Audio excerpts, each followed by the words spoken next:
doing. 70 record closing highs so far for the Dow. Blasting through a ceiling. In a record-setting IPO. Investors who have been riding the wave. When the stock market is booming, we are made to believe the economy is booming, and in USA, the stock market is booming for mostly 40 years.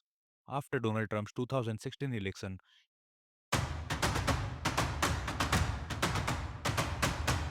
US stock indices climbed sharply.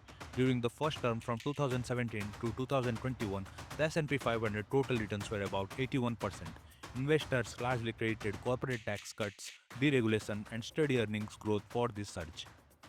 Much of the rally was driven by big tech. By the late 2024, the heavy-weighted S&P 500 companies were all tech or tech adjacents like Nvidia, Apple, Microsoft, Amazon, Alphabet, Broadcom, Meta, and Tesla. As a result, when few giants surge, the whole indices surge. US indices in early 2025 reflects how much a few companies can move the market. Major tech stocks carried the market, together made up one-third of the total S&P 500 in weight. In practical terms, tech profit and innovation fueled the rally. The stock market is no longer a reflection of the entire economy.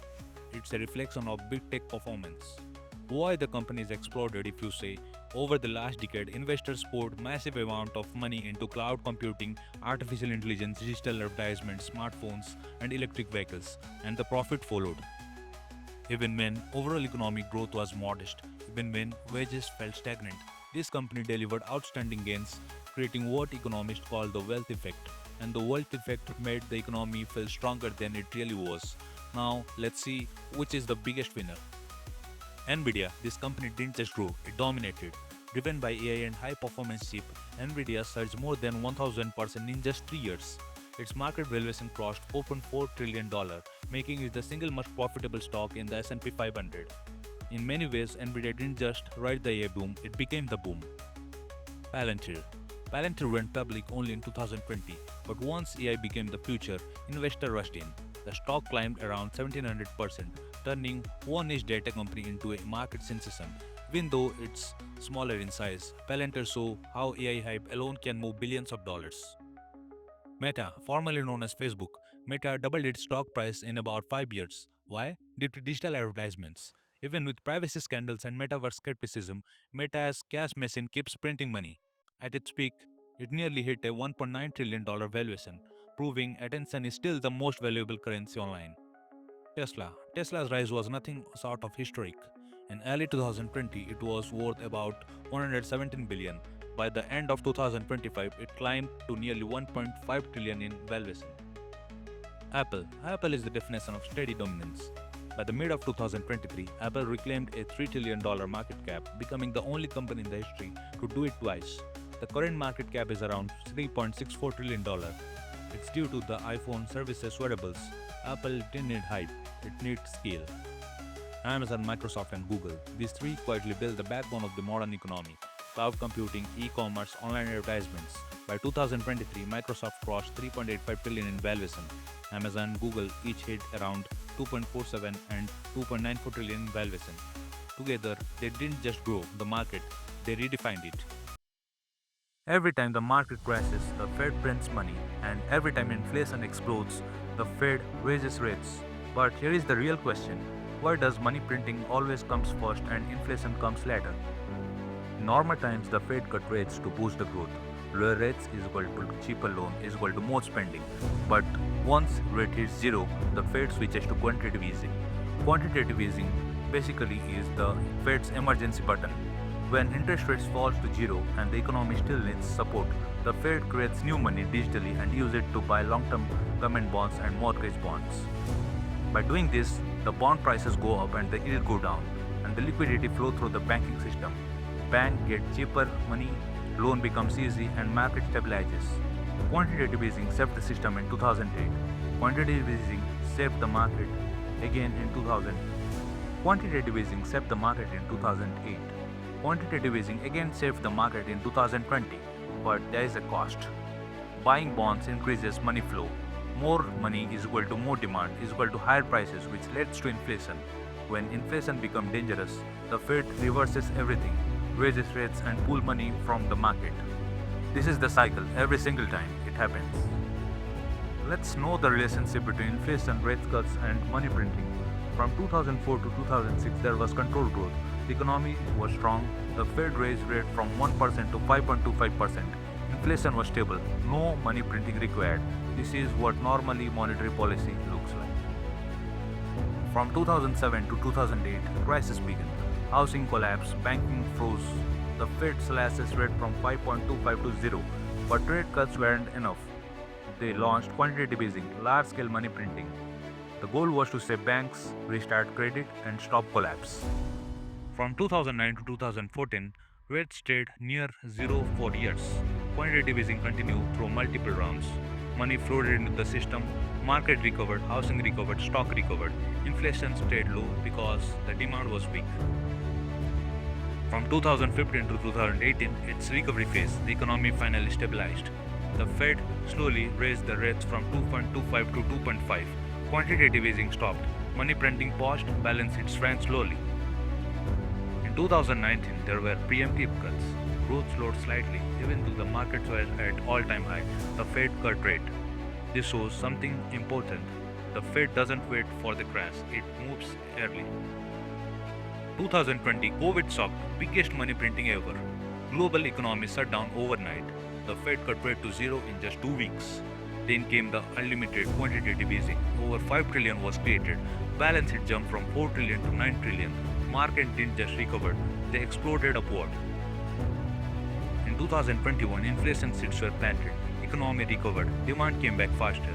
Too much money plus supply shortage which leads to inflation. But the Fed said inflation is transitory, but it wasn't. In 2022, inflation exploded. Inflation crossed 9%, highest in 40 years. Fed panicked, fastest rate hike in decades. Rent went from 0 to 4.5 in a month. Quantitative easing stopped. Quantitative tightening began. Money was pulled out of the market. From 2022 to 2024, it was time for damage control. Inflation cooled to around 3%. Rate peaked near to 5.25%. Growth slowed, but the system held. Late 2024, the Fed finally cut rate again, first time since COVID. From 2025 to 2026, it was transition phase. Inflation is low, but not dead. Rates are still high compared to the history. Then the Fed is cautious. Slow cuts led by data-driven decision making. Here is a lesson to learn. Once inflation escapes, it takes years to fix. Everyone hates inflation. Your grocery costs more, your rent costs more, but here is one thing nobody tells you. The Fed would rather have 10% inflation over 2% deflation. Jeremy Powell literally have nightmares about falling prices. Japan experienced deflation for 20 years. The stock market is still recovered yet from 1989. Thinking of deflation like a store, announced price will drop 5% every week. Nobody buys today because next week it will be cheaper. But when nobody buys, the store drops the price to 10%. Now everyone waits even longer and the store goes bankrupt. This creates a death spiral. Businesses can't sell products, so they fire workers. Unemployed workers spend less. Price fall further. And the waiting game intensifies. Venezuela had 130,000% inflation and recovered, but Japan with 2% deflation and lost 3 decades.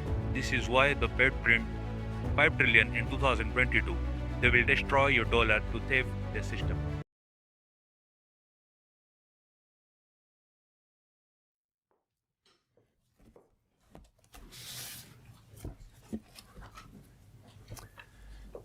Good afternoon. The recent sell-off in tech stocks was driven by 3 core factors. First, earning and guidance missing. Companies like Oracle and Broadcom failed to meet the expectation, proving the AI-related spending is rising faster than the actual revenue. Markets are no longer forgiving missing numbers. Second, a valuation correction hit AI and tech stocks harder after a massive rally. Third is macroeconomic pressure, adding fuel to fall. Stick inflation. In short, this wasn't panic, it was a reality check. The market is shifting from hype to fundamentals, rewarding real earning and punishing overvaluation. We are in a rich recession. Fed is about to cut rate, but not because stocks have plumbed or inflation is at Fed's target. It's because the labor market is showing cracks. But there is the kicker. They are cutting a time. People who already own the assets like stocks, real estate, Bitcoin, gold, they are about to get even richer. Because low rates don't just reduce borrowing costs, they inflate asset prices. And guess who don't benefit? The people waiting for the market to crash. This isn't about affordability, it's about access. So yeah, it's the recession, but only for those who don't own anything. We should know the economy cycle before investing. Recovery. Economy improves after a slowdown. Interest rates are low. Cyclical sectors like banking, auto, and real estate perform well. Expansion. Strong economic growth and rising earnings. Sectors like IT, industrials, and consumer discretionary lead. Peak. Growth is at its highest. Inflation and rates rise. Defensive sectors like FMCG and pharma outperform. Slowdown. Economic growth weakens. Investors prefer defensive sectors, such as pharma, FMCG, and IT services. In this uncertain environment, before investing, we should keep these two things in mind. Finding undervalued stocks. Undervalued stocks trade below their true value due to temporary issues or market fear. Investors look for strong fundamentals, low valuation ratios like PE and PB, consistent earnings, and healthy cash flows. Avoiding overvalued stocks. Overvalued stocks trade at prices higher than their actual worth, often driven by hype or excessive optimism. They usually have very high valuation ratios without matching growth, making them riskier during market corrections. Most people worry about US debt, but almost nobody asks the real question: who is actually lending money to the United States? Here's the reality. As of 2025, foreign countries hold over $9 trillion of US treasuries. That's about 25% of total US government debt. 1 out of every $4 the US borrows comes from outside its borders. Now let's break down who's paying the bill. Japan is number 1, holding about $1.2 trillion. Japan has been buying treasuries consistently, using them to stabilize its currency and park excess reserves. The UK is second, with nearly $890 billion. But here's the catch. London is a global custody hub. Many hedge funds and foreign institutions hold US debt through the UK. China is third, with about $680 billion. And this is critical. China's holdings are at their lowest level since 2008. At its peak, China held over $1.3 trillion. This is a clear signal of geopolitical and financial diversification away from the US. Then come Belgium, Canada, Luxembourg, and the Cayman Islands, all holding hundreds of billions. These aren't policy decisions. These are financial plumbing hubs where global money is parked. Here's the trend investors must understand. Foreign ownership of US debt is at record highs in absolute dollars, but falling as a percentage of total debt. In 2013, foreigners owned over 34% of US debt. Today, it's closer to 25% because US borrowing is exploding faster than global demand. So why do countries still buy treasuries? 3 reasons: safety, liquidity, and the US dollar. There is no other market on earth this deep, this liquid, and this trusted. In Gold's comeback as the world's top reserve asset. Gold has never been just a metal. For centuries, it has been a warning signal. Whenever the financial system comes under stress, gold speaks first, and markets listen later. Historically, gold has a negative correlation with equity markets. When risk builds under the surface, gold starts to rally before equities collapse. We have seen this pattern again and again. During the dot-com bubble, 2000 to 2001, technology stocks were in euphoria. Then reality hit. The Nasdaq collapsed nearly 80%. The US entered recession. India's Nifty corrected around 52%. And during this same period, gold spiked nearly 40%. Capital was already running for safety. In 2007 to 2008, history repeated itself. Gold rallied 72% ahead of the crisis. Then Lehman Brothers collapsed, the US went into recession. Nifty fell 62%, and many individual stocks crashed 70 to 80%. Gold had already delivered the message. Equities ignored it. Then came 2018 to 2020. Gold started rising well before COVID. The US entered recession in 2019, and in March 2020, markets experienced a flash crash. Nifty fell 39% in a single month. Gold once again proved its role as a precursor, not a reaction. Now look at 2024 to 2025. Gold prices have doubled in just 2 years. This is not normal. This is not random. At the same time, Nifty is flat, 0% returns. US equity markets are struggling to move meaningfully higher. Capital is quietly shifting, not chasing growth, but seeking protection. This is what makes the current setup dangerous, because this time, the rally in gold is happening alongside a geopolitical reset. BRICS nations are actively pushing away from a dollar-backed system toward a metal-backed framework. Central banks are buying gold aggressively. China alone processes nearly 70% of global gold, silver, and copper, and 90% of rare earth metals. Control over commodities is control over the future supply chain. This directly challenges U.S. financial supremacy, which rests on 4 pillars: U.S. bonds, U.S. equity markets, dollar liquidity, and worldwide dollar acceptance. If capital flows into gold, bond prices fall, yields rise, and equity markets come under pressure. That is why the system is responding. The U.S. has used this weapon before: margin hikes. In 1980 and again in 2011, margin hikes crushed gold and silver rallies, and we just saw it again. On 29 December 2025, margin requirements were increased. Silver crashed 12 to 15% in just 1 hour. There is also growing activity in financial instruments. The U.S. has an inverse silver ETF, ZSL. Earlier, volumes were low. Now volumes are surging, suggesting aggressive hedging or outright bets against silver. At the same time, Bloomberg Commodity Index rebalancing took place. This index manages around $109 billion. Gold's weight crossed 20%, above the allowed 15% cap. As a result, nearly $7 billion of gold was dumped in just 5 trading days. Silver's weight is being slashed from 9.6% to 3.9%, a 60% cut. That means $7.1 billion worth of silver flooding the market. And yet, silver continues to rally. The market is absorbing everything. Meanwhile, the same funds are reallocating into crude oil, signaling a broader commodity shift.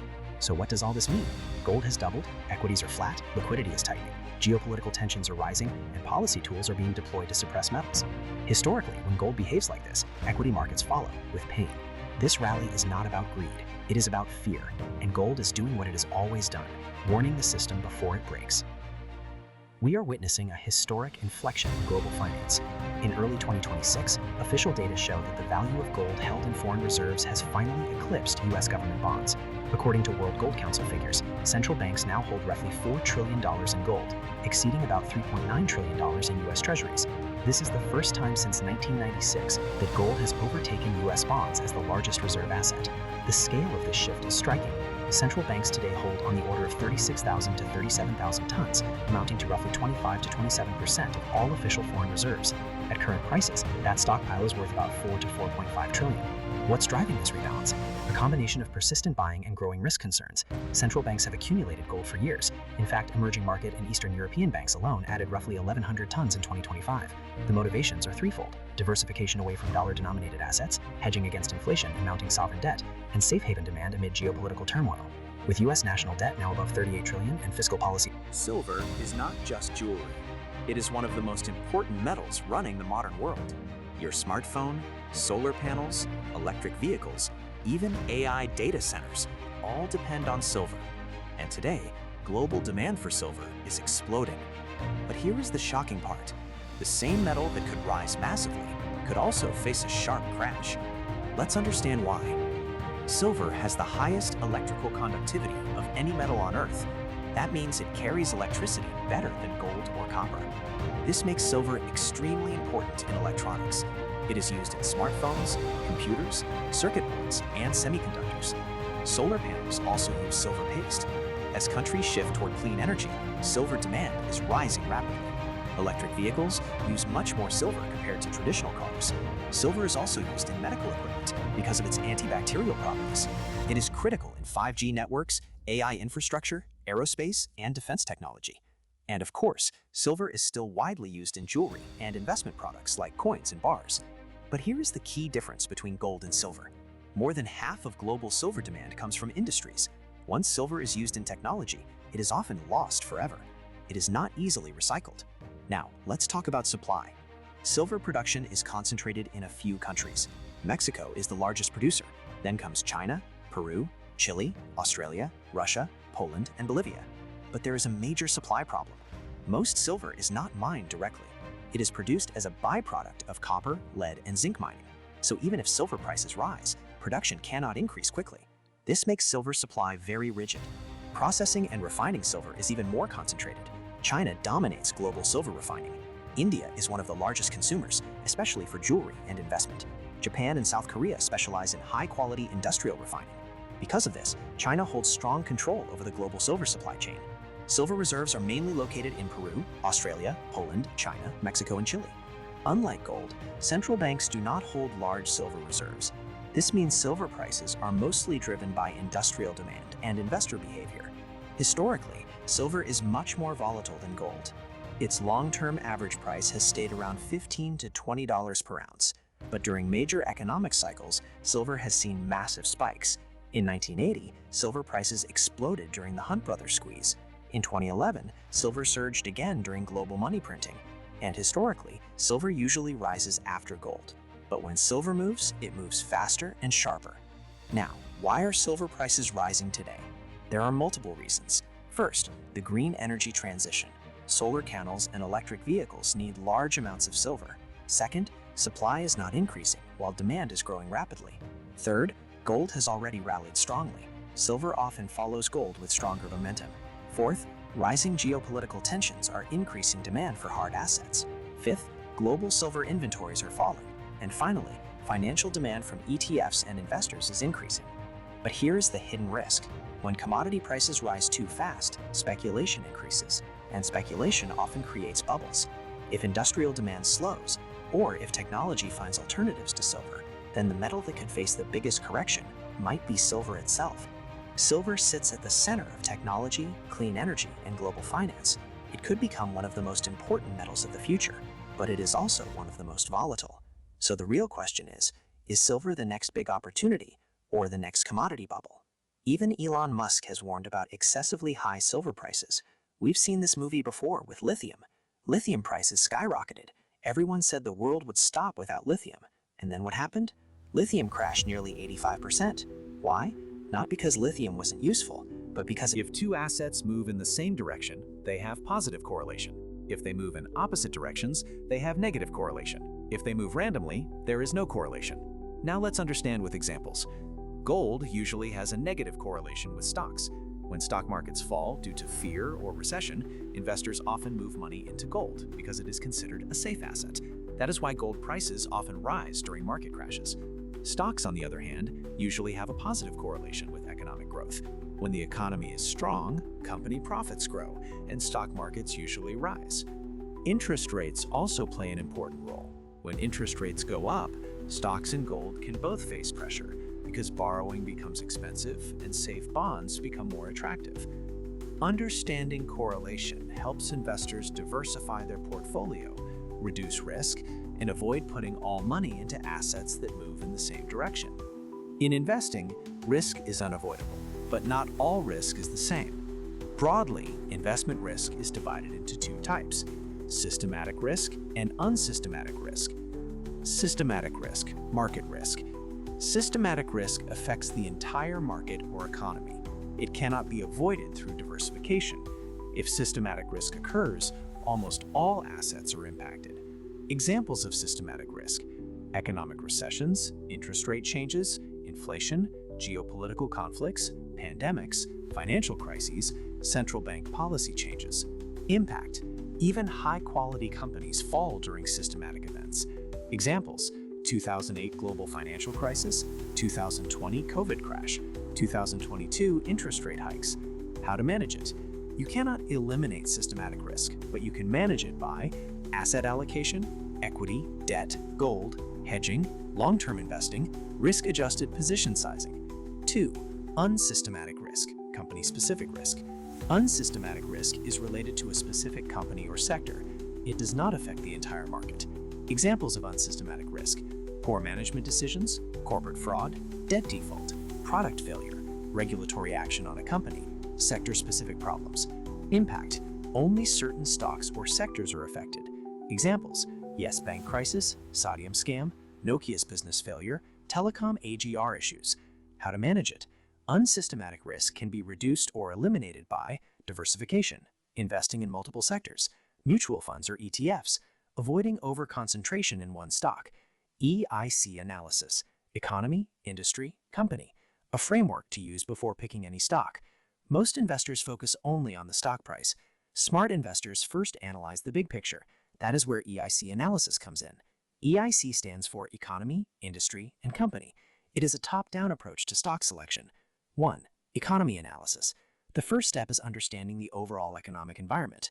Key factors to analyze: GDP growth, inflation, interest rates, monetary and fiscal policy, business cycle stage, recovery, expansion, slowdown, currency movement, and global factors.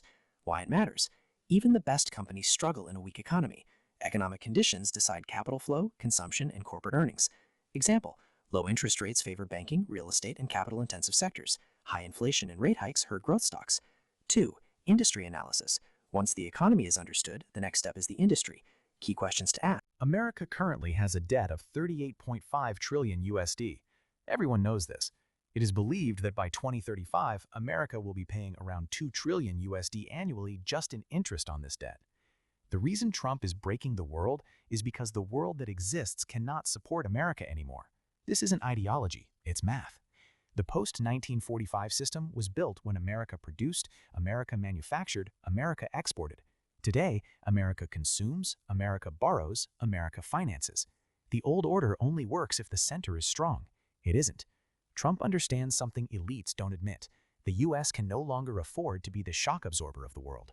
So he's not trying to fix the system, he's trying to crash it on his terms.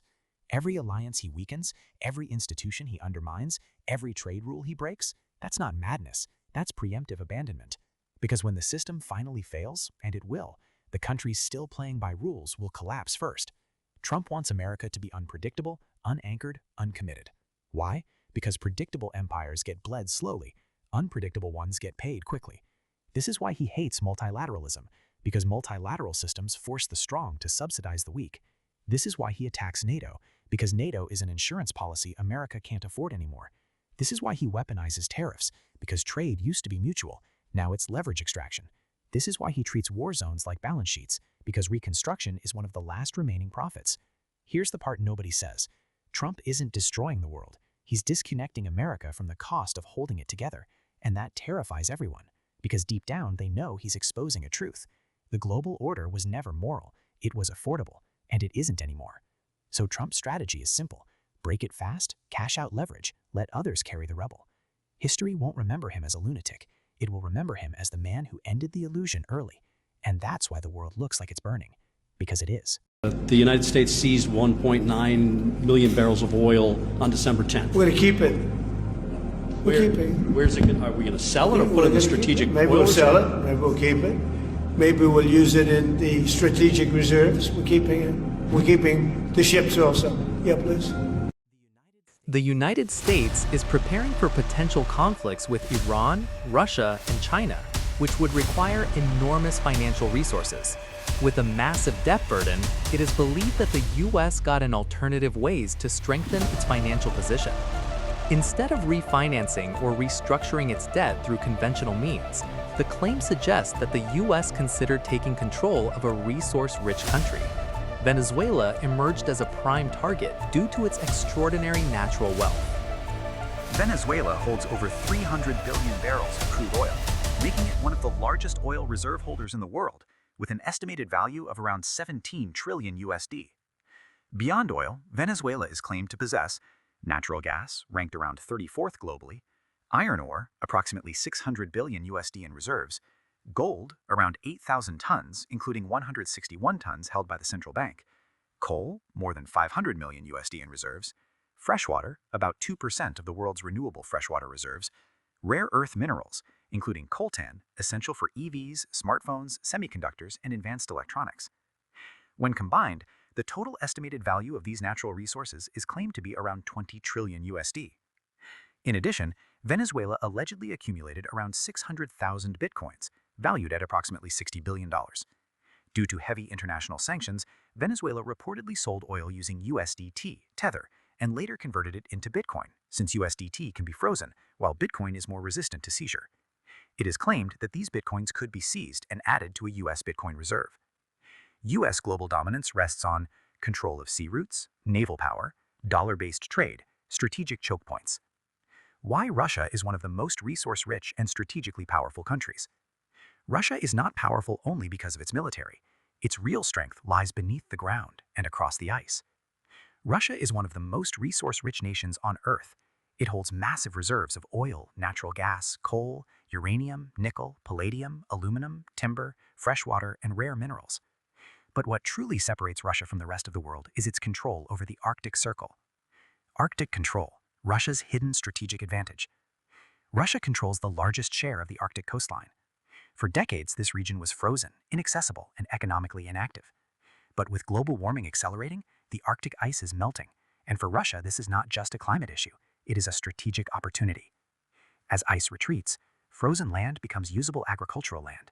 Access to new oil, gas, and mineral reserves opens up. Sea routes that were closed for most of the year are becoming navigable. What is a disaster for island nations can be a geopolitical advantage for Russia, and also China. Arctic sea routes, shorter, faster, cheaper trade. Traditionally, global trade between Asia and Europe moves through the Indian Ocean, the Suez Canal, the Mediterranean Sea. This route is long, expensive, and geopolitically vulnerable. Russia's northern sea route passing through the Arctic changes everything. Old route, around 18,000 kilometers, around 37 days. Arctic route, around 10,500 kilometers, around 22 days. That's a 40% reduction in time and distance. Even today, Russia already uses nuclear-powered icebreaker ships to keep these routes open. As ice melts further, dependence on icebreakers reduces, and trade accelerates. Ports like Vladivostok in the east and northern Arctic ports connect Russia directly to Asia, China, Europe. This threatens traditional choke points like the Suez Canal. For decades, the United States dominated the global economy, but quietly, factory by factory, supply chain by supply chain, China built something far more powerful. Today, your phone, your car, your batteries, your solar panels, and even military materials depend on China. This is not accidental. This is strategy. China, the world's manufacturing superpower. China produces around 30% of global manufacturing output. The United States produces about 16%. Even Europe combined produces less than China. China dominates industries like electronics, machinery, chemicals, steel, and shipbuilding. It builds over 50% of the world's ships. It also produces more than 80% of global solar panels. No country in history has controlled manufacturing at this scale. The real power, critical minerals. China's biggest strength is not manufacturing. It is controlling the raw materials behind future technology. China controls 60 to 70% of rare earth mining, 85 to 90% of rare earth refining, about 85% of graphite processing, around 70% of lithium refining, nearly 80% of battery chemical processing. These minerals are essential for electric vehicles, missiles, fighter jets, semiconductors, wind turbines, and AI hardware. Even advanced US military equipment depends on Chinese processed materials. The lithium war, the silent global battle. Gold rallied, silver rallied, but one metal quietly surged 112%. That metal is lithium. Lithium powers electric vehicles, smartphones, and energy storage systems. Nearly 70% of lithium demand comes from batteries. But here is the twist. Lithium crashed 87% by 2024. Most investors thought the boom was over. Then in 2025, lithium rallied 112%. And now, supply shortages are expected. Fast Markets projects a global lithium deficit starting 2026. Mining versus processing, the real choke point. Lithium mining is spread globally. Australia mines about 45%, Chile mines around 23%, China mines only 12%. Sounds balanced, but refining tells a different story. China controls almost 70% of lithium processing. Lithium can be mined anywhere, but it still needs China for refining. In October 2025, China restricted exports of battery manufacturing equipment. They don't control the mines, they control the choke point. What about new battery technology? Many people believe new batteries will reduce lithium demand, but reality is different. LFP batteries remove cobalt, but still need lithium. Solid-state batteries, expected around 2027, may require 2.5 times more lithium. Sodium-ion batteries are the only alternative, but currently limited to low-cost EVs and grid storage. Every serious battery technology still depends on lithium. India's battery challenge. India also felt this supply chain pressure. In January 2026, Reliance tried to acquire advanced battery cell technology from China. The deal failed due to export restrictions. Right now, only one Indian company is manufacturing EV battery cells. That company is Ola Electric.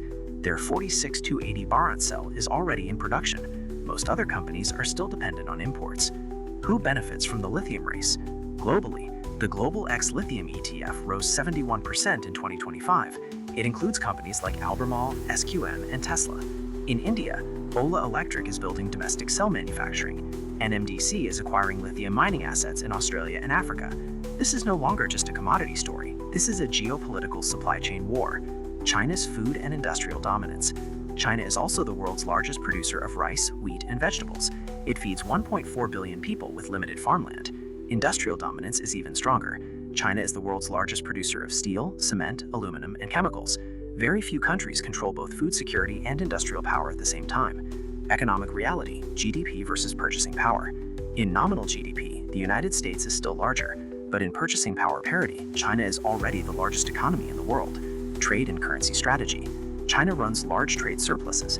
It exports more than it imports. It accumulates foreign reserves. It tightly controls capital flows. Unlike the US, China does not allow fully free currency movement. This is a deliberate long-term strategy. Why Chinese stock market struggled. Despite economic growth, Chinese stocks underperformed for nearly a decade. Major reasons include regulatory crackdowns, property sector concerns, capital controls, and rising US-China tensions. Chinese stock markets have given zero returns over the last 18 years. If you had invested in China back in 2007, your portfolio would likely still be in the red today.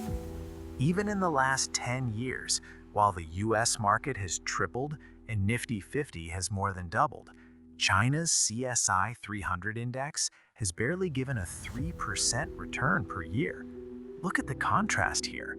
This is the world's second largest economy, yet the stock market is going nowhere. Why so? Well, it comes down to their DNA. You see, China is not a capitalist country. It looks at the stock market as a tool to raise funds for their state-owned enterprises. So when China opened its stock market in the 90s, the goal was not to make investors rich. It was to fund their PSUs for national development. Even in 2023, these PSUs make up half of the value of the top 100 firms. These companies care about jobs, policy goals, and infrastructure improvements, and not profit, and definitely not investor returns. Whenever these companies need funds, they dilute equity. Their governance is weak, and the returns are very, very low. Because of this, the Chinese people don't trust the stock market. Chinese households keep nearly 35% of their income in cash. Compare that to the US. USA don't want Iran because of its morality, not because of women's rights, not because of protest. It wants Iran because Iran refuses to break. For 4 decades, Iran has lived under sanctions designed to suffocate a nation. Oil bans, banking bans, technology bans, medical restrictions. The objective was never subtle. Starve the system, crack the state, trigger regime collapse. It never happened. Instead, Iran adapted. Sanctions didn't kill innovation, they forced it inward, underground, domestic, self-reliant. Iran didn't buy drones, it built them. But if we see the other side, Iran is burning, and this is not just a war story, it's an economic collapse. On 22nd June 2025, the US Air Force struck Iran's nuclear sites. Iran hit back at Israel, and suddenly this conflict stopped being regional, it went global. Reports now suggest the real goal isn't missiles, it's regime change. Inside Iran, the situation is catastrophic. Mass protests, brutal crackdowns, thousands dead. The Iranian rial has collapsed, nearly 1 million rials for $1. Basic goods are unaffordable. A significant part of the population is pushed into poverty.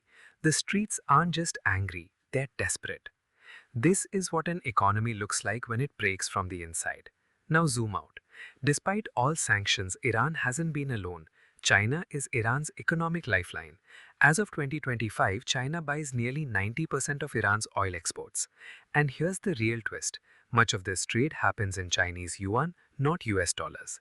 This isn't just oil trading. This is China quietly building a parallel energy payment system, reducing dependence on the dollar and pushing the yuan onto the global stage. But there's a catch. If Iran's leadership shifts towards the West, this entire China-Iran oil-yuan axis could collapse overnight. Now, what should the world learn from Iran's oil? Lesson 1. American sanctions are not a joke. Ignore them and your economy pays the price. Lesson 2. Strangle businesses, kill competition. and the economy will eventually strangle the state itself. Lesson 3, and the most dangerous one, crony capitalism. When two or three powerful players control an entire economy, growth looks strong until one day everything collapses at once. As of early 2026, the geopolitical situation remains tense following the Operation Midnight Hammer strikes in 2025 and ongoing civil unrest in Iran. 1. The global choke point, Strait of Hormuz. The Strait of Hormuz is the world's most sensitive energy artery. If a conflict leads to even a partial blockage, the numbers are staggering. Global oil flow, approximately 20 million barrels per day of crude oil and products pass through the strait. This accounts for roughly 25% of all seaborne oil trade and 20% of total global liquid petroleum consumption. Liquefied natural gas (LNG). About 20% of global LNG trade, primarily from Qatar and UAE, passes through this 21-mile wide channel. There are almost no viable alternative seaborne routes for this gas. Destination: over 80% of this oil is destined for Asia, with India and China together accounting for roughly 46% of the total volume. Trade value: hundreds of billions of dollars in non-oil trade also pass through, including vehicles, electronics, and food supplies for the Gulf nations. 2. Impact on Indian stocks and economy. While India has diversified its oil sources, it remains highly sensitive to Middle Eastern stability. Direct impact on sectors: aviation, Indigo, SpiceJet, fuel aviation. Banner chat. Now let me show you something very interesting, a 100-year market prediction chart.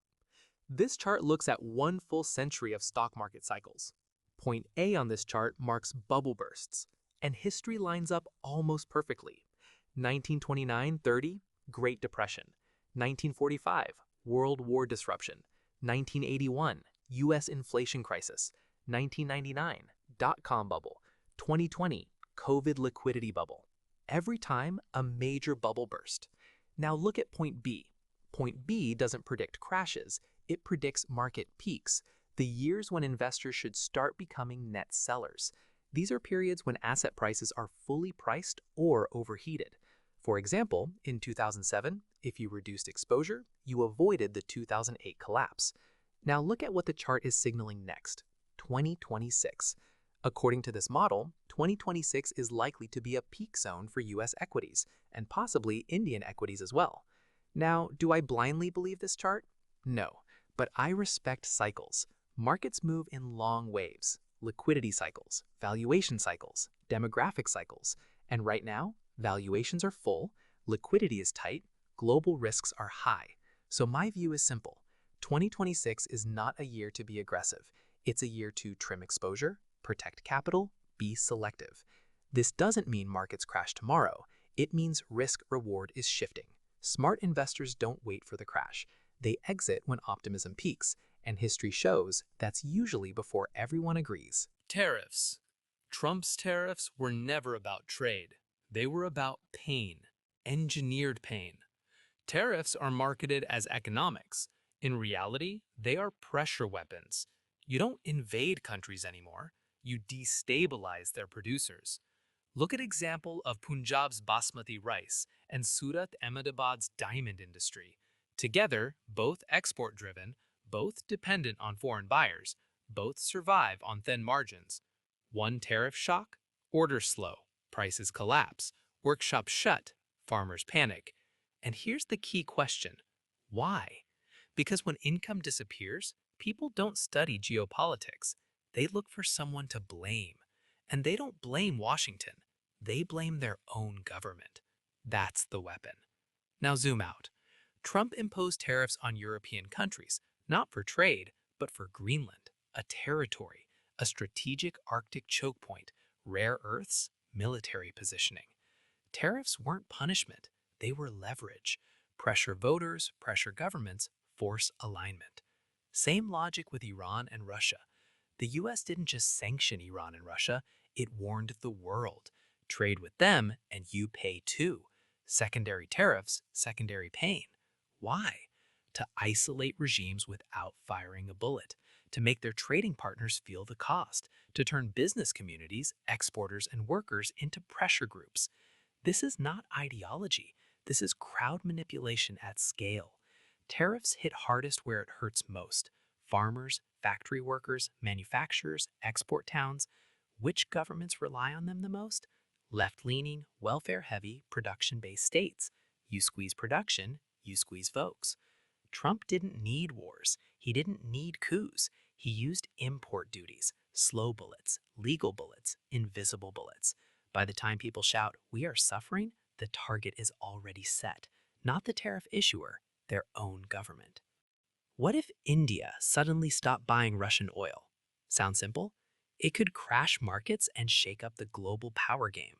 India buys 40% of its oil from Russia, 2 million barrels every single day. Cut that off, and the first victim, India's wallet. Russian oil is cheap, $2 to $5 below global rates. Losing it means an extra $14 billion a year. That's enough to run India's space program for 8 years. Expect fuel prices to spike, inflation to rise, and 1.4 billion people to feel the burn. Globally, India buying Russian oil kept prices stable. Without it, $200 a barrel oil isn't a theory, it's a threat. Russia loses a third of its seaborne oil market. Sure, it can sell to China or Turkey, but at even cheaper rates. Putin's war chest shrinking. Now, America's pressuring India, 25% tariffs and sanctions threats, but India's reply, "We won't be bullied." India's got backups, 40 plus oil sources from the Gulf to Brazil, but swapping 2 million barrels overnight, not easy. If India stops buying Russian oil, you're looking at fuel chaos, market panic, and new global alignments. FTA. In New Delhi, a quiet realignment just took place. No slogans, no press hysteria, just signatures. The European Union and India have locked in a trade and security agreement that redraws the map. 2 billion people, one integrated economic zone. Indian tariffs on European cars, once an impregnable 110% wall, will fall, step by step, to 10%. Machinery duties, 44%, gone. Chemicals, 22%, erased. Pharmaceuticals, 11%, dismantled. This isn't liberalization, it's surgical opening. European farmers are being waved into India's agricultural market, long protected, tightly controlled. Restrictions lifted, barriers lowered, a continent of producers meets a continent of consumers. Services come next: finance, shipping, maritime logistics. EU companies don't just enter India, they enter with privilege. But the real story isn't trade, it's security.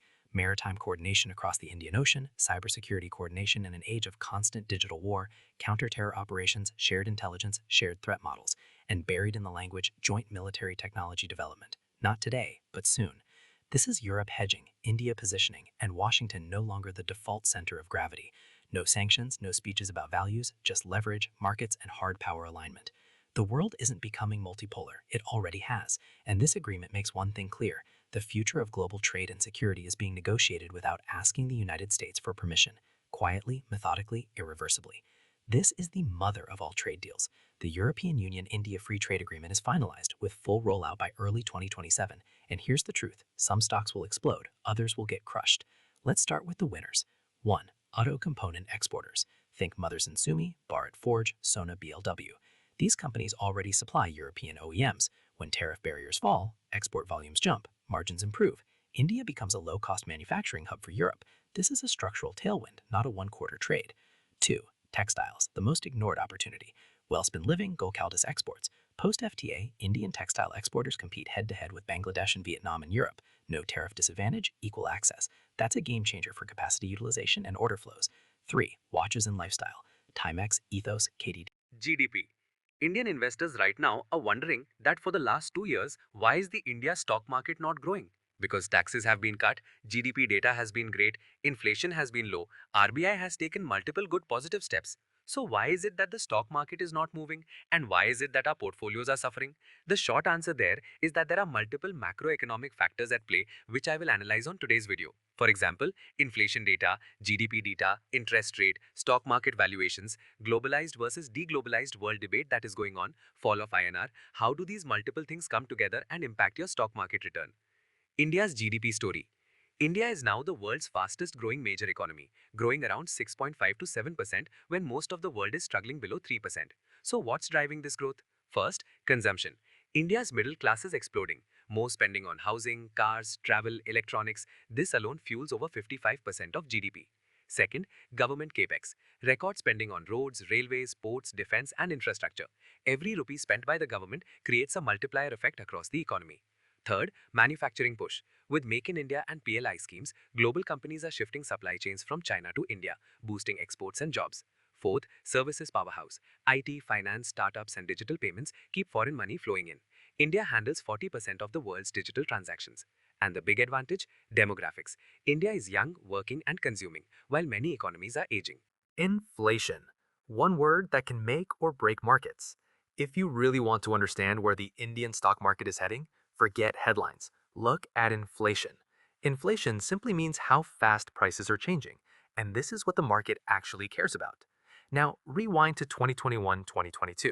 Inflation exploded. Fuel prices, food prices, everything was rising. So, what did the government and RBI do? They declared war on inflation. Interest rates were hiked aggressively. Money became expensive, and markets struggled. Fast forward to today. Look at the data. Look at the chart. Inflation in India is low, clearly low, and this is extremely important because low inflation is good news for stock markets. Now, connect this with what markets have been doing. For almost 2 years, markets have been consolidating. No major price movement. Valuations have corrected. Time correction is done. So what do we have now? Valuation correction, market consolidation, low inflation. Together, this creates a strong base. But here's the real game changer. When inflation is low, the government gets power. Power to cut interest rates, power to push liquidity, power to stimulate the economy.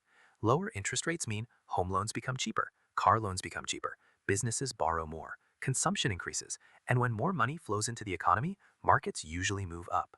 We've seen this before. Take 2020. Inflation collapsed because everything stopped. Then came quantitative easing, money printing, cheap loans. And what happened next? Markets didn't just rise, they exploded. Now let's talk about the next big variable, interest rates. Right now, I would classify interest rates as a neutral indicator. Why? Because for stock markets to really take off, interest rates usually need to move lower. Think about it in simple terms. When interest rates are low, borrowing becomes attractive. If a home loan is available at 5%, people don't think twice. They buy homes, cars, spend more. Corporates do the same. They borrow, expand, invest, and grow. And this borrowing cycle is what injects fresh money into the economy. Now, look at where we stand today. Interest rates are not high, but they are also not low. They are sitting in the neutral zone. That's why I'm not calling this a positive yet, but I'm also not calling it a negative. The thing that is not working out for the stock markets right now, and many people are saying that, you know what, the valuation of the stock market has become really expensive. Now, this is interesting, right? Because valuation is always up for a debate. I might think that Zomato is a hyper overvalued stock from a valuation point of view, and you might think that, you know what, the growth rate of Zomato stock is crazy. So you might have a contradictory opinion to mine. So how do we check the valuation of the market, right? Now, let's talk about valuations, the P ratio. First, a very simple formula. P ratio is equal to market price divided by earnings per share. Now look at this chart carefully. You can clearly see that the P ratio had gone very high earlier, but now it has come back down. And what's more important, for the last several years, the P ratio has been consolidating. This is crucial. What does this mean for investors? It means one simple thing. Returns from here are going to be earnings driven. If earnings of Indian companies go up, then today's market is neatly discounted. You can invest now, stay patient, and as earnings rise, returns will follow. But if earnings do not grow, then markets will either move sideways or continue consolidating. And if earnings fall, then again consolidation. So this is not a momentum market. This is an earnings market. That's why I am calling valuations a neutral indicator. I am not saying the market is cheap. I am also not saying it's hyper overvalued. In absolute terms, if we compare current PE with historical PE, we are at a reasonable zone. Whenever I find the PE to be cheap, right, maybe let's say somewhere here, right, that the PE of the market is right now around 25, 23, 25. Now, if I find it to be at around 18, I will do a lot of bulk investing. Deglobalization. Now, here's where most people completely miss the bigger picture. You cannot analyze inflation, GDP, interest rates, or market valuations in isolation. You have to see all of them together, and most importantly, in the context of globalization versus deglobalization. Let me explain. There was a golden phase for India between 2002 and 2006/7. Why was that period so good? Because the world was globalizing. Countries wanted to trade more. Supply chains were spreading across borders. Capital was flowing freely, and India benefited massively. Now fast forward to 2026. The world looks very different. Whether you blame Trump-era policies, geopolitics, or mistrust between nations, the reality is simple. The world is moving towards deglobalization. Countries don't want to depend on each other anymore. They want to build their own manufacturing capacity. They want to insource, not outsource. America is bringing manufacturing back. China already built self-sufficiency. Russia is doing the same. Every major bloc is now operating more independently. And this matters a lot for India, because this shift is not automatically positive for us. Why? Look at our biggest strength, services exports. IT services, consulting, software, this has been India's most profitable export for decades. But services need something very specific. They need access to high GDP per capita markets, because high-income countries can pay premium prices for services. Now let's talk about the elephant in the room, the Indian rupee. In simple words, the INR is falling, and it is likely to continue falling. Why? Because India is a net importing nation, not a net exporter. We import more than we export, and that automatically puts downward pressure on the currency. Now add another layer of risk. Right now, crude oil prices are stable, even relatively low.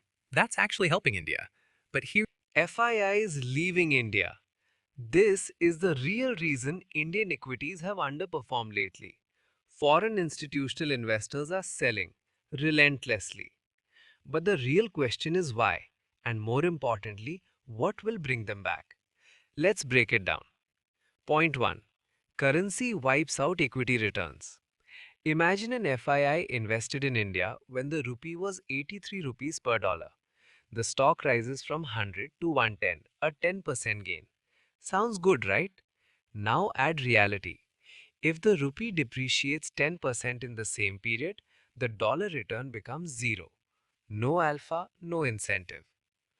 Point 2. India's growth looks weaker in dollar terms. India's GDP grew 8.2 to 8.4% last year, the fastest in the world. But the rupee depreciated 6 to 7% in the same year. That means in dollar terms, India's real growth was only 1-2%, lower than the US. For global capital, currency adjusted growth is what matters. Point 3. This is the alarming part. During the same period, the US dollar itself fell nearly 9%. So the rupee isn't falling because the dollar is strong.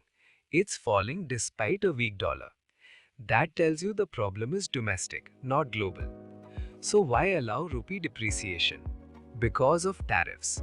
Tariffs hurt exporters. A weaker rupee offsets that pain by making exports more competitive. In simple terms, currency depreciation is being used as a policy cushion. What changes everything? The moment there is clarity on tariffs, you'll see a sharp reversal. FIIs don't hate India, they hate currency uncertainty. Indian government broke a promise to investors, so FIIs lost trust. They began selling aggressively 2018 onwards. In 2004's bull market, the government wanted better tax compliance. So instead of trusting investors to declare it, they said, let's tax the transaction at source. That's how STT, Securities Transaction Tax, was born, on both buy and sell orders. But they promised, pay STT and long-term capital gains will remain tax-free. For more than a decade, that deal mostly held. STT stayed, LTCG stayed tax-free. Then came 2018. Arun Jaitley in the budget said, we are bringing back long-term capital gains, and STT stays.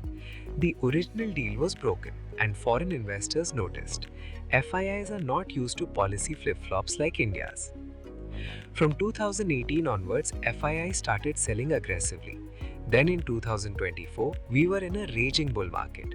So Nirmala Sitharaman took advantage. Long and short-term capital gains were increased and STT stayed. That's when the trust completely broke. And this mass exodus of FII money has put pressure on the rupee. If capital gains is not cut in this budget, our market may become structurally weak. Arun Jaitley announced capital gains for shares in 2018. Since then, FIIs have sold 10 lakh crores. Bichara, even their dividends are double taxed. Today, FIIs own less than 17% of our market, lowest in 13 years. But despite this brutal selling, our market hasn't collapsed. Why? Because one thing saved us: SIP money from middle class India. SIPs have become a cult in India. They've acted like an unofficial sovereign wealth fund. But if this government assumes SIP money will absorb everything forever, that's rubbish. If retail investors don't see returns over next 10 to 12 months, SIPs will slow down. Then what will happen? Look at 2008. FII sold just 1 lakh crore. There were no SIPs to support the market. Result, a 60% crash. Now look at the last 7 to 8 years. FIIs have sold 10 lakh crores, 10 times more. Yet we haven't seen a crash like 2008, only because SIPs absorb the shock. Remove that support and this market doesn't correct, it breaks. DIIs are not infinite. Valuations are not screaming cheap. This is not a runaway bull market. This is a selective, risk-managed market where patience beats hype. RBI selling treasuries. Let's look at a very important but ignored data point about India's foreign exchange assets. 1 year ago, in 2024, almost 40% of India's foreign assets were held in US treasuries. Today, that number has fallen sharply to 33%, a 7% drop in just 1 year. Now, many people will give you two simple explanations. Reason number one, gold prices have surged. India holds a lot of gold, including RBI held gold. Because gold prices went up, gold share in forex reserves increased, and dollar assets automatically look smaller in percentage terms. Reason number two, the rupee has been continuously weakening against the dollar. To prevent a sudden crash, the RBI sells dollars from its reserves to support the rupee. That also reduces dollar holdings. Both explanations are valid, but they don't tell the full story. Now comes the real data point most people are missing. Every year, the US government releases official data showing which foreign governments and central banks are holding US treasuries and how much. According to this data, the RBI currently holds around $175 billion worth of US treasuries. Here's the shocking part. This is a 26% reduction in just 2 years. Let that sink in. A 26% cut in US treasury holdings in only 2 years. So what does this tell us? It becomes very clear that the RBI is deliberately reducing its exposure to the US. In simple words, India is building a financial shield between itself and the US. And numbers don't lie. When you combine this data with the earlier forex reserve composition, one thing becomes obvious. India-US relations are not under stress only because of trade deals or tariffs. It's also because India is actively selling US treasuries in the market. Now, of course, let's be realistic. India is a small player compared to countries like Japan or China, which hold much larger amounts of US debt. But still, it matters, because when even smaller economies start reducing exposure, it sends a signal. And geopolitics today is all about signals, positioning, and financial power. This isn't just economics, this is strategy. RBI measures. This is the biggest liquidity blitz of the year, 2.15 lakh crores deployed in one shot, and it 10 major sectors covered. 1. Banking and NBFC, leading 2025 performers with PSU consolidation story. 2. Information technology, recovery play after 2025 correction. 3. Pharmaceuticals and healthcare, defensive with biosimilar growth. 4. Automobiles, SUV boom and EV transition. 5. Energy, traditional versus renewable transition. 6. Semiconductors, emerging sector with government backing. 7. FMCG and consumer, rural recovery and premiumization. 8. Metals and mining, cyclical upside with infrastructure demand. 9. Infrastructure and capital goods, government capex beneficiary. 10. Retail, format was in quick commerce disruption. IT, Nifty IT index minus 12% versus Nifty 50 plus 10.5%, massive 23% underperformance. Market cap erosion, top 5 IT firms lost $150 billion in combined market value Jan-September 2025. FII exodus, minus 26.1% net FII outflow, highest among all sectors. Recovery signal, October-December 2025 saw 12% recovery, but caution persists. Why is Indian IT underperforming? The old model, 1990s, 2020s, hired tens of thousands of fresh engineering graduates at rupees 2.5, 3.5 lakh per year, $3,000 to $4,200. Train them minimally, deploy on low-skill maintenance and support projects, bill by the hour to Western clients, profit from labor cost arbitrage, maintain high bench strength, employees waiting between projects. Indian IT industry delivered its most shocking numbers, and I'm surprised that nobody's talking about it. The top 5 IT companies had added net 17,000 plus employees in the first 9 months of FY25. Cut to 9 months of FY26. That number has fallen to 17. Yes, just 17. TCS alone cut 25,000 plus employees. Meanwhile, Infosys, Wipro, HCL, and Tech Mahindra added a few thousand each, but nowhere near to offset the cuts. Why is this happening? Because the old IT model is dying. Clients don't want more people anymore. They want higher productivity, and AI is finally showing up in the delivery model as well. Is this the beginning of the end for traditional IT jobs in India, and would this also lead to mass joblessness going forward? banking. Banks and NBFCs are like the circulatory system of the economy. They decide where money flows, who gets the loan, and how fast businesses can grow. In short, they play a huge role in economic growth. And on the market side, they carry a massive weight. For example, financials make up more than 30% of Nifty 50, the single largest sector. But you can't analyze banking and NBFC sector like other sectors because they don't have a typical product business. They don't sell phones, they don't run factories. They deal in money as a raw material. They borrow money, which is mainly via deposit or bonds, and then lend that money out to earn a margin. That means these are leverage driven businesses, and a small mistake in lending or capital allocation can blow up the entire balance sheet. That's where you'll find extreme examples in this segment. On one side, there are massive wealth creators like HDFC Bank, ICICI Bank, Bajaj Finance. On the other side, there are wealth destroyers like Yes Bank. So it's very important to understand how to shortlist the right banking and NBFC sector company. When we analyze IT or FMCG companies, we ask what is their product, who is buying it, what are the margins. But for banks and NBFCs, their product is money and their raw material also money. So here the core earning engine for bank is from interest income, also known as net interest income. For instance, let's say bank collect deposit at an average rate of 5%. It includes deposit in saving account, current account, FD and so on. And then they lend that money at, let's say, average rate of 10%. It includes home loan, car loan, business loan, personal loan, etc. Now this difference of 5% is the net interest income. This is the core earning engine of any bank or NBFC. Here, please note that NBFCs do not have a saving account or current account. NBFCs usually borrow from banks or bonds, so their cost of fund is higher than banks. Apart from interest income, bank also earn via various fee-based income. That includes credit card charges, cross-selling insurance, then loan processing fee, forex and derivatives, mutual fund distribution, and so on. This is called non-interest income or fee income. And third is treasury income. Bank parks their portion of money in government securities. So if bond prices go up, they book profit. And if yield rises, they take mark-to-market losses. So treasury income is volatile, especially in high interest environment. In short, net interest income is the core income, fee income is the buffer, and treasury is the wild card. Together, they tell us how efficiently a bank is using its capital. Now let us look at the important KPIs to judge the quality of a bank or NBFC. Let's start with the most fundamental growth lever for any bank or NBFC: deposit and advances growth. The first KPI you should check is deposit growth. For banks, this is the total money a bank is able to collect from customers in form of saving account, current account, FD, and so on.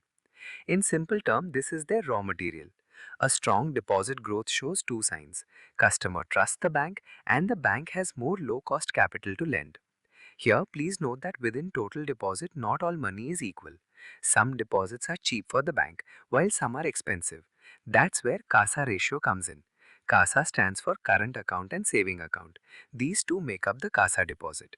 If a bank has, let's say, 40,000 crore in CASA out of 1 lakh crore of total deposit, its CASA ratio is 40%. Why CASA is important? Because bank pay almost no interest on current account and very little on saving, let's say 3-4%. So CASA deposit are the cheapest source of fund for a bank. Apart from this, another important source of deposit is FD. But in FD, the interest rate is on higher side. So the bank ideally, the higher the CASA ratio, the better it is, because it means bank is able to borrow money at cheaper rate, and that means better profitability. One of the biggest reasons why top-tier banks like ICICI, HDFC, Kotak often get premium valuation is because their CASA ratios are high and sticky. The second KPI is advances growth. This is the total loan book, that is the money given to retail, corporate, SME, or housing customer. Steady advances growth tells you that bank is growing its reach and there is demand for its product. But please note that the growth without asset quality is a red flag. Let's decode the real engine of profitability for bank, which is the net interest margin. Now that we understand where banks get their money from, which is CASA, term deposit, etc., the next logical question is how much do they earn from it? That's where the most critical profitability metric for bank comes in, and that is net interest margin, or simply NIM. What is NIM? It tells us how efficiently a bank is earning on the money it lends related to what it pays on deposit. It's calculated as net interest income divided by average earning asset. But what is net interest income? It is the interest earned from loans minus interest paid on deposit. So if a bank lends at 10% but raises deposit at 6%, the net interest income is 4%. Now divide this by bank's earning assets like your loan, bonds, etc., and you'll get the net interest margin. Now, why this net interest margin is important? Because higher NIM means more profitability. It reflects the cost efficiency of the bank's funding and indicate pricing power. That is how much extra interest the bank can earn.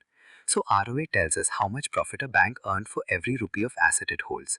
Please note that banks and NBFCs don't sell products. They make money from assets, that is, loans they give out. So the return on asset tells you how efficiently the company is generating profit from its total assets. ROA is calculated as net profit divided by average total asset. Good banks typically post ROA of more than 1%, and top banks like HDFC, Kotak, ICICI mention ROA in the range of 1.5 to 2%. It's a critical metric because banks are highly leveraged. Small change in ROA creates huge change in return on equity. Now here, what is return on equity? So ultimately, as investor or shareholder, we care about what return the company is generating on our capital. That's where ROE comes in. It tells us how efficiently the bank is using shareholders' capital. It is calculated as net profit divided by shareholders' equity. A high ROE means the company is generating strong return without needing to dilute equity or take excessive debt. In banking, a good ROE is above 15%, and best-in-class banks often post 18 to 20% ROE. But always watch this ROE with ROE. If bank is showing high ROE but low ROE, it could mean it is over-leveraged, which is risky. Next very important metric to gauge bank's efficiency is cost-to-income ratio. Running a bank isn't free. There are branch costs, tech platform, employee salary, and compliance overheads. To track how efficiently a bank is being run, we need to look at cost-to-income ratio. It is calculated as operating expense divided by operating income. Lower the ratio, better the efficiency. Private banks often maintain it between 40 to 50%. A falling cost-to-income ratio over time is a positive signal. It means bank is scaling faster than. Let's start with autos, because this is no longer a simple cyclical story. Auto is in a multi-year upcycle, driven by three big things: premiumization, EV transition, and rural recovery finally kicking in. Passenger vehicles and SUVs are clearly leading the charge, while two-wheelers, after years of pain, are slowly waking up. The big positive? Margins. Commodity prices are stable, operating leverage is kicking in, and companies finally have pricing power again. Now, performance-wise, over the last 2-3 years, autos have structurally beaten the Nifty. In the last 6 months, it's more of a consolidation, not a breakdown. Leaders here? Maruti, pricing power and exports; Tata Motors, JLR turnaround plus EV leadership; M&M, SUVs and tractors firing together; Eicher, premium motorcycle dominance. So is auto investable? Yes, but stock-specific. Valuations are not cheap anymore, so this is a buy-on-dip sector, not a momentum chase. Semiconductors and electronics. Now this one is interesting. Semiconductors and electronics. Let's be very clear. India is in the build-out phase, not the earnings harvest phase. PLI schemes, CapEx announcements, fabs, OSATs, the ecosystem is being created right now, which means volatility will be high. Earlier, this space saw massive re-rating, honestly a bit speculative. Recently, we've seen a healthy correction and consolidation. Stocks to track: Dixon Technologies, EMS scale and client wins; Keynes Technologies, high-end electronics, OSAT exposure; Tata Elxsi, chip design and auto electronics. Is it investable? Yes, but only if your horizon is long-term. This is not for short-term traders. Think 5 to 10 years, India manufacturing, supply chain diversification story. Energy sector. Energy is probably the most misunderstood sector right now. If we watch USA market closely, AI is not limited by chips, it's limited by power. Everyone's buying AI stocks, but almost no one sees the real bottleneck. It's not chips, it's electricity. AI data centers are power-hungry monsters. One large GPU cluster can consume as much electricity as a small town. Right now, US data centers use about 7 gigawatts of power. By 2035, they'll need 123 gigawatts. That's a 17x jump in just 10 years. Here's the problem. You can build chips fast. You can't build power infrastructure fast. TSMC can expand a factory in 2 years. Building power plants and upgrading the grid takes 5 to 10 years, if approvals even happen. That's why companies are doing crazy things. Buying old power plants and restarting them. Amazon is building data centers next to power stations. Microsoft is exploring small nuclear reactors. Now here's the opportunity most people are missing. AI doesn't just create chip demand. It creates guaranteed demand for energy and infrastructure. Utilities and energy companies are expanding specifically for data centers. Grid builders are getting billions in federal funding. These aren't flashy tech stocks. ExxonMobil, Chevron, NextEra, Constellation. Traditional energy, oil, gas, power, is actually in a sweet spot. Crude is stable, GRMs are strong, and cash flows are massive. Power demand is at all-time highs, and capacity addition is back after years of underinvestment. Yes, PSUs ran up big over the last 2 years. Recently, we've seen some profit booking, but fundamentals still solid. Key names: Reliance, integrated energy plus new energy optionality. ONGC, cash flow machine with dividends. NTPC, thermal plus renewables. Power grid, regulated predictable returns. Investable? Absolutely, if you like cash flows and visibility. Just one caution: don't overpay for green energy names without real cash flows. Pharma has tested investors' patience for years.